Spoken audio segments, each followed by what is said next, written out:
తెలంగాణ సర్కార్ హైడ్రా మున్సిపల్ అధికారులపై మాజీ మంత్రి హరీష్ రావు విమర్శలు చేశారు. కాంగ్రెస్ ప్రభుత్వం అక్రమ మైనింగ్, రియల్ ఎస్టేట్ మాఫియాకు అడ్డాగా మారిందని ఆరోపించారు. పేదల ఇండ్లను కూల్చే మున్సిపల్ హైడ్రా అధికారులను మంత్రులు, వారి అనుచరులు చేసే అక్రమాలు కనిపించడం లేదంటూ నిలదీశారు. రాజేందర్ నగర్, మానస హిల్స్ ప్రాంతంలో మంత్రి పొంగులేటి శ్రీనివాసరెడ్డికి చెందిన రాఘవ కన్స్ట్రక్షన్ ఎలాంటి అనుమతులు లేకుండా కొండలను పిండి చేస్తూ అక్రమ క్వారీయింగ్ నిర్వహిస్తుందని అన్నారు. రాఘవ కన్స్ట్రక్షన్ నిర్వహిస్తున్న క్వారీకి పొల్యూషన్ కంట్రోల్ బోర్డు పర్యావరణ అనుమతులు, మైనింగ్ లీజ్, కనీసం మున్సిపల్ అలాగే హెచ్ఎండి అనుమతులు కూడా లేవని స్పష్టం చేశారు.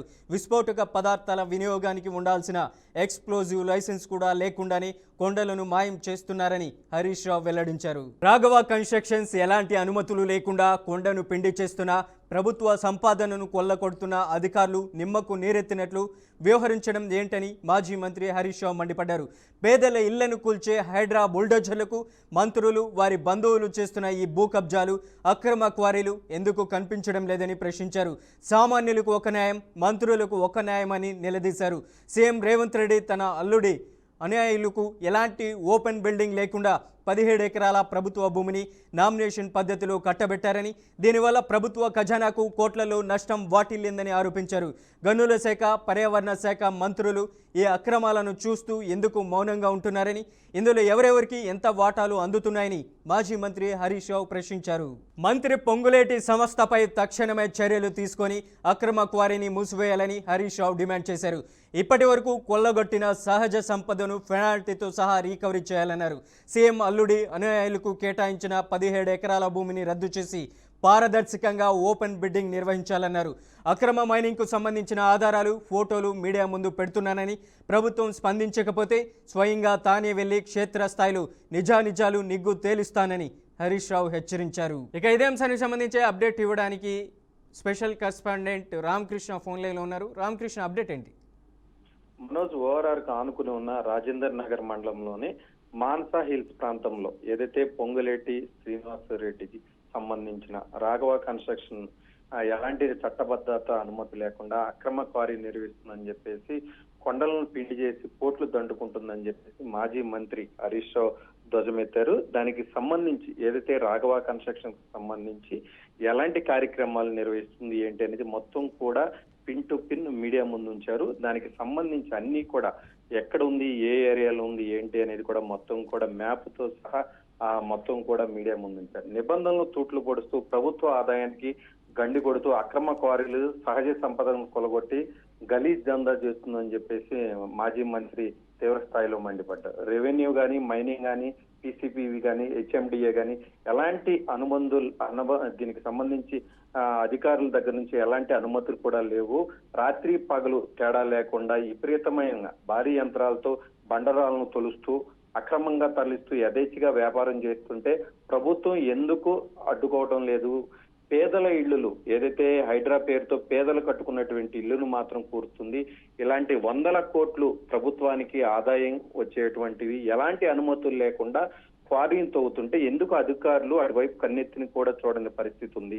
కేవలం మంత్రి సంబంధించిన రాఘవ కన్స్ట్రక్షన్ అని నెపంతోనే మంత్రులు సంబంధించిన అధికారులు అటువైపు కన్నెత్తి కూడా చూడలేదు అని చెప్పేసి మాజీ మంత్రి హరీష్ రావు తీవ్ర స్థాయిలో మండిపడ్డారు.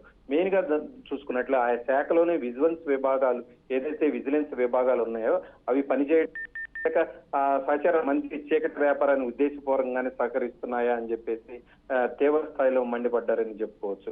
మెయిన్ గా చూసుకున్నట్లయితే దీనికి సంబంధించి ఏదైతే పొల్యూషన్ కంట్రోల్ కానీ, లేదంటే దానికి సంబంధించిన సిఎఫ్ఎఫ్ఈ కానీ, సిఎఫ్ఓ కానీ అనుమతులు లేవు. పర్యావరణ అనుమతి కూడా లేదు.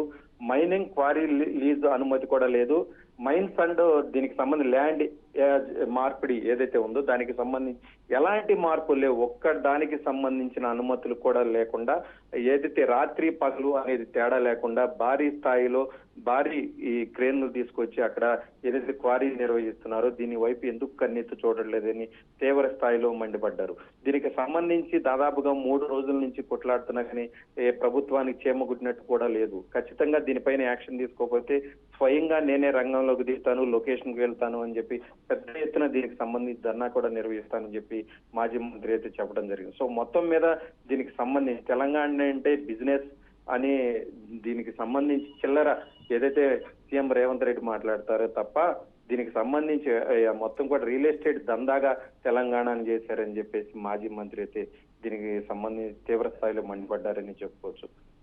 రామకృష్ణ, కోట్లలో ప్రభుత్వ ఆదాయానికి గండి కొడుతుంటే ఇట్లాంటి కన్స్ట్రక్షన్స్ వల్ల మాజీ మంత్రి హరీష్ రావు ఏదైతే లేవనెత్తారో అంశానికి సంబంధించి ఇప్పటికైనా రెస్పాండ్ అయ్యేటువంటి అవకాశం ఉందా? మైనింగ్ కానీ అలాగే మున్సిపల్ అధికారులు కానీ? ఖచ్చితంగా ఈ మైనింగ్ దందాతో ఎలాంటి వాటా లేకపోతే వెంటనే సహచార మంత్రి పొంగులేటి శ్రీనివాస్ రెడ్డిపై తక్షణమే చర్యలు తీసుకోవాలి. లేకపోతే మాత్రం ఖచ్చితంగా మీకు కూడా వాటా ఉందని రాష్ట్ర ప్రజలను నమ్మేటువంటి అవకాశం ఉంది. ఖచ్చితంగా దీనిపైన క్యాన్సిలేషన్ జరగాలి, దీనికి సంబంధించి సీజ్ చేయాలి అని చెప్పేసి కూడా మాజీ మంత్రి హరీష్ రావు అయితే తీవ్ర స్థాయిలో మండిపడ్డారు. ఖచ్చితంగా దీనికి సంబంధించి ఏదైతే పొల్యూషన్ కంట్రోల్ కావచ్చు, మైనింగ్ శాఖ కావచ్చు, మున్సిపల్ శాఖ ఖచ్చితంగా లొకేషన్ విజిట్ చేయాలి. చేసి అక్కడ జరుగుతున్నటువంటి తంతు ఏదైతే ఉందో తంతును ఖచ్చితంగా ఆపాలి. ప్రభుత్వానికి రావాల్సినటువంటి ఆదాయానికి భారీగా గండి కొడుతూ వాళ్ళు కోట్లకు పడగలెత్తారు అని చెప్పేసి మాజీ మంత్రి అయితే తీవ్ర స్థాయిలో మండిపడినట్టు పరిస్థితి అయితే చూస్తూ ఉన్నాం మనం. అలాగే రామకృష్ణ, ఇప్పుడు ఏదైతే మాజీ మంత్రి హరీష్ రావు లేవనెత్తుతున్నటువంటి రాఘవ కన్స్ట్రక్షన్స్ ఏదైతే స్పాట్కి వెళ్ళి సైట్ విజిట్ చేసేటువంటి అవకాశం ఉంటుందంటారా?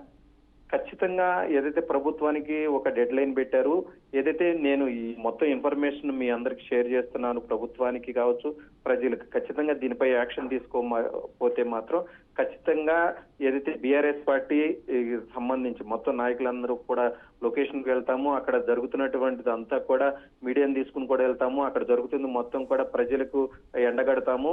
ఖచ్చితంగా ఏదైనా మేము వెళ్ళక ముందే యాక్షన్ తీసుకోవాలి. యాక్షన్ తీసుకోకపోతే మాత్రం అధికారులు కావచ్చు, మంత్రులు కావచ్చు తీవ్ర పరిణామం అవకాశం ఉందని స్పష్టంగా మాజీ మంత్రి హరీష్ రావు అయితే చెప్పడం జరిగింది. Manoj. Right Ramakrishna, thank you for the update.